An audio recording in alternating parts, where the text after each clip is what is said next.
Hello, good morning to everyone. So yeah, following what Christian was saying before, that we need new hardware and new people. Well, we have a project to reestablish the Haleakala neutron monitor for solar neutron and high energy cosmic rays in Maui, so in the island of Hawaii. And the original neutron monitor station was in Haleakala on Maui and was constructed by the University of Chicago in 1991. And it has been taking data until 2006 when it was decommissioned, and it was decommissioned because of lack of funds, unfortunately. So if you look at the map that has been shown several times in this workshop, the map below, you are going to see that there is a big, large gap in the equatorial region where there are no neutron monitors. So this gap spans 162 degrees from the neutron monitor in Thailand to the one in Mexico City. And essentially here you can see the location of Hawaii with the red dot. So the idea and the motivations that we want to reestablish the neutron monitor there is because solar neutrons created an interaction of solar energetic particles with nuclei in the sun atmosphere. Sorry, I have too many things in my, okay. They are very important to understand, and they are not affected by the interplanetary magnetic field. So they retain the direct information about the nuclear reaction happening near the SEP acceleration site. And so this new data, this net of new data, will certainly provide unique opportunities for future studies of energetic nuclear reaction and particle acceleration process. And then also because there are only a few neutron monitors in the global neutron monitor network that are in a favorable location for detecting solar neutron. So Haleakala is an ideal position because it has a high altitude that minimizes the particle absorption in the atmosphere, and low latitude that maximizes the sun's elevation and so increase the exposure. And keep in mind that the original neutron monitor that was in Haleakala, it was able to measure 3 solar neutrons. So this is really optimistic. And at the same time, the neutron monitor from Haleakala would extend the ground coverage of galactic cosmic rays with the rigidity cutoff above 13 gigavolt. And this measurement will be important for the 11 and 22-year solar cycle modulation, for Ford-Bush decree studies, and for future works related to the comparison with the variation of low energies. So where it will be installed, you see here a picture of the original building at an altitude of about 3 kilometers. And so this brings a cutoff, considering the latitude and the longitude of Hawaii, brings the cutoff to 12.91 gigavolt. And this was the original building called the Chicago building. And the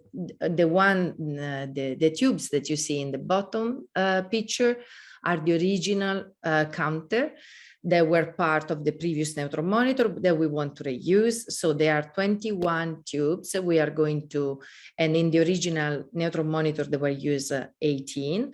So we are going to have the same mechanical technician that assembled and decommissioned the old detector that will be able to assemble the new detector. The configuration that we want to have will be the same as the Durham neutron monitor, and this because we really have the experience of the University of New Hampshire with us, so that already made that neutron monitor, so this will help a lot. And the same is for the electronics. We will use the same electronics that they use it.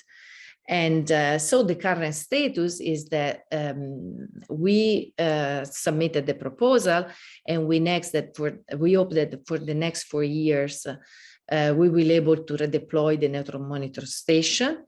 Of course, as you can imagine, the costs are not that cheap. So our baseline instrument is going to be a 6-tube neutron monitor 64. So it's not the original 18, but it's still something. Consider that is about 5 times the effective area of the climax neutron monitor. And of course, these constraints are related to the LED surrounding tube, which needs to be procured. And unfortunately, because of the pandemic crisis, the LED prices are very high. Nevertheless, the remaining unleaded tubes can still be used in the so-called bare configuration, as done, for example, in the South Pole Station. And as an example, what we want to point out is that despite we decrease our effective area, the scaled down version of our neutron monitor will still be sensitive to solar neutrons. Indeed, for example, here you see one of the event measured on Haleakala from 2003, November 4th, and you see that the significance at that time was 7.5 sigma. And so if the tubes were to be reduced by a factor 3, then our significance will be 4.3 sigma, so a little bit less. 1 minute, Veronica. Yes. Okay. And so it's still a bit less than the significance of the excess observed by Mexico City, but we will be still sensitive to solar neutron with amplitude of 2% or more over the background. Of course, what we want to do is a simulation, because the particle environment of Haleakala is very different from all the other stations in the Simpson network, to assess the realistic energy-dependent effective area, yield function for both GCR and solar neutron, through the simulation of the entire instrument, surrounding environment, and also overlying atmosphere. And also we want to study the effect of the different nuclei species of neutron monitor response.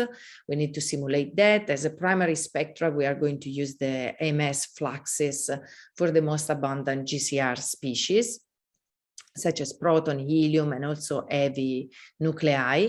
Here you see an example. In the top, we have the MS normalized proton fluxes and helium fluxes for different rigidities. In the middle, we have the neutron monitor normalized count rate, and then we have the solar wind parameters in the 3 bottom plots. So we want to be able to bring together all this information to really highlight and make us understand better what is going on. So my conclusions: the redeployment of the neutron monitor in Haleakala will enrich the neutron monitor network and will extend the ground coverage of GCR and solar neutron detection.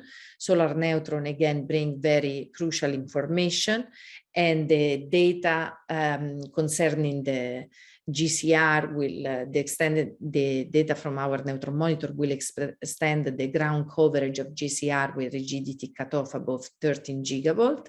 And it's really good because we can also bring together direct measurement from space, especially from AMS, with those of the ground neutron monitor to understand the ground-based measurement better, as it was already pointed out by some presentations in this workshop. And that's pretty much my presentation. Thank you. Okay, thank you, Veronica. We're right at 8 minutes, Jim, so we should probably move on. Okay,